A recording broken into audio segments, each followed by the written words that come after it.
Good morning, students. So in last week we have started with operators in Python.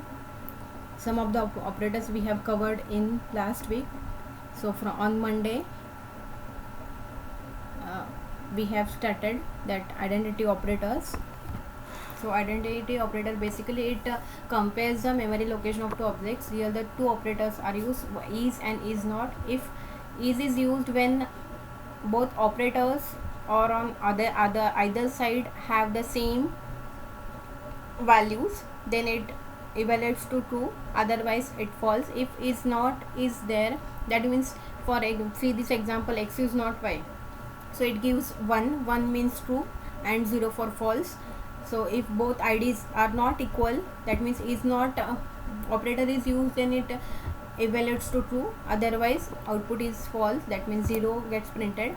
Then is membership operators. So these are the operators which are used to test the membership in a sequence, such as string, list, tuple. We have string, list, tuples topics in for the units. So here in and not in operators are used, like is and is not. If x in y, so suppose x is included in y, then it gives the output as true, otherwise it gives output as 0. 0 indicates false, 1 indicates true. If x is not in y, not in x, not in y, that means x is not included in y, then its result is 1, that means it evaluates to true. Otherwise if it is not member x, if it is a member of y, then it gives a reply, gives the output as false. Then we have seen expression in Python. So expression is basically what? Combination of values, variables and operators. For example, if it is a 1 plus 1, so 1 plus 1 is an expression. Another example is a plus b. A plus b is also an expression where operator is used, two operands are used. Suppose if you want to print an expression and interpreter then evaluates the expression and display the result. For example, if we have 1 plus 1, so output will be 2, because 1 plus 1 addition is 2. Then if you want to print length of a length of particular word, suppose word is hello, so length function will calculate how many letters are there in hello word, so output is 5. So this is expression. Next we have seen interactive mode versus script mode. Interactive mode means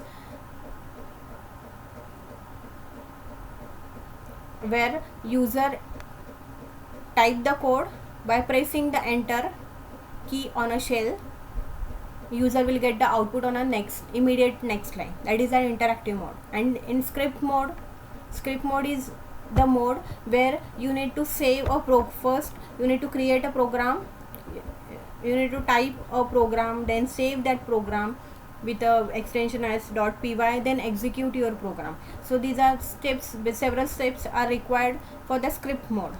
And we are doing the practical in the script mode only, where we can change the values as per our preference. For your understanding, I am changing the values in between of for a particular variable, so that output gets differ. So how it differentiated, so that I told you in the script mode. So that is not possible in interactive mode, because your code gets written and you are pressing enter, then you will get immediately then output, then you can change in a program, particular program में आप change नहीं कर सकते, but that is possible in script mode. That's why script mode is always good to use. So in script mode में file is created, saved before execution of the code and get the result, but in interactive mode result is returned immediately after pressing the enter key, but we can't do any editing or changes in the interactive mode. This is not possible, but this is possible in script mode. That's why script mode is very easy. Then we have started in yesterday's lecture, that is chapter 3, conditional statements, where conditional statements consist of if statements, if else statement, nested if else statements. Conditional statements, basically it is also called as decision making statements. If conditional means if particular condition is true, then that block gets executed, otherwise other block gets executed.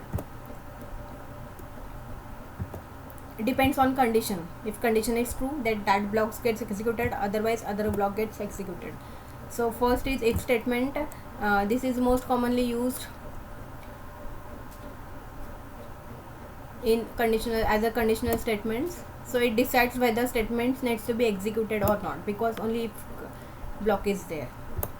So this is an syntax. If expression equal to true, then that block of code gets executed, else other block gets executed. So this is a flow chart for the same. Condition is true, statement of if block gets executed, condition is false, rest of the code gets executed.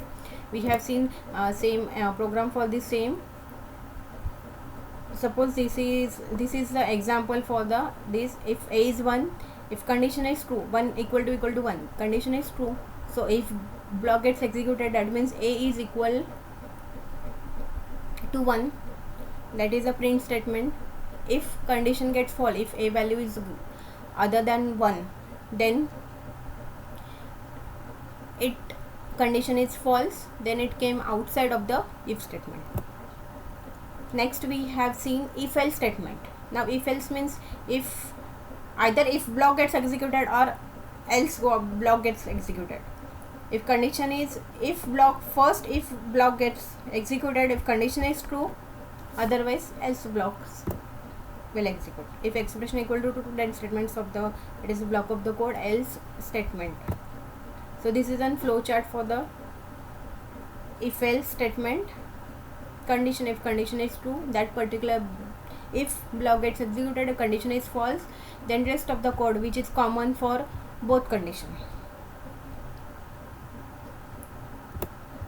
So this is another example. Then we have seen elif statements, where elif statement, which is similar to if else statement, but elif statements executes multiple condition, which works on multiple conditions.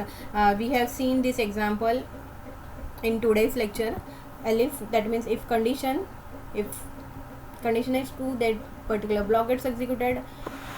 If that condition is false, then control goes to the elif condition. If that condition is true, that block gets executed, otherwise else is there for the rest of the code to execute. We have seen this example. If number is 0, if it is greater than 0, number is positive. If equal to 0, then number is 0, else number is negative. Now in this case number is 0. So if block condition becomes false, then elif gets executed, because num equal to 0, that means 0 equal to 0, yes, condition is true, so answer is num is 0. Then we have seen nested if else statements. In nested if else statement, nested if else means in a if block, another if block is there. If block or if statements is present inside another if statements, that means you can call it as inner statements, inner block. So this is a nested if syntax. If condition, that condition gets executed, another condition is present inside if block. So this is called as nested if statements. Then we have seen same example for this. If marks equal to 60, then